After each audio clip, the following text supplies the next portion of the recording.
சிறகடிக்க ஆசை சீரியல்ல அடுத்து வர எபிசோட்ல நம்ம மனோஜ் இருந்துட்டு நம்ம ஜீவா கிட்ட சொல்லி கிறிஷை வந்து மும்பைக்கு அனுப்புறத பற்றி பேசிட்டு இருக்காங்க. ரோகிணி இருந்துட்டு இதை கேட்ட உடனே பயங்கரமாக ஷாக் ஆகுறாங்க. என்ன சொல்லிட்டு இருக்க மனோஜ்? ஆமாம், அவன் தான் நம்ம வீட்டில் இருக்கிற பெரிய டிஸ்டர்பன்ஸே. அவன் இல்லைன்னா நம்ம எல்லாரும் சந்தோஷமாக இருக்கலாம். வீட்டில் தினம் தினம் அவனால் நிறைய பிரச்சனை வந்துக்கிட்டே இருக்குது. அதனால தான் நான் சொல்லிக்கிட்டு இருக்கேன். அதனால தான் ஜீவா கிட்டேயும் ஹெல்ப் கேட்டேன். ஜீவாவும் அவங்க கசின் கிட்ட பேசி முடிச்சாச்சு. அதனால் நம்ம அந்த பையனை உடனடியாக மும்பைக்கு அனுப்பியே ஆகணும் அப்படின்ற மாதிரி சொல்லிட்டு ரோகிணியை கூட்டிக்கிட்டு நேராக வீட்டுக்கு வராங்க. அங்கே வந்து பார்த்திங்கன்னா நம்ம கல்யாணி இருக்காங்க.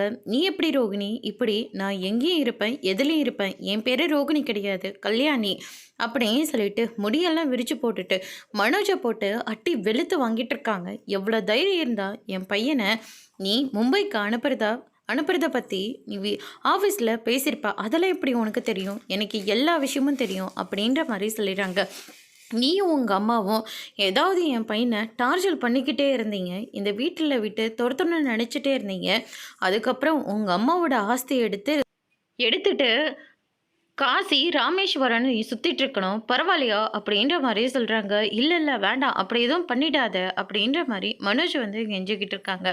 அதுக்கடுத்து தான் இந்த பக்கம் மீனாவை கூட்டிக்கிட்டு ஆசிரமத்துக்கு போனாங்க நம்ம முத்து.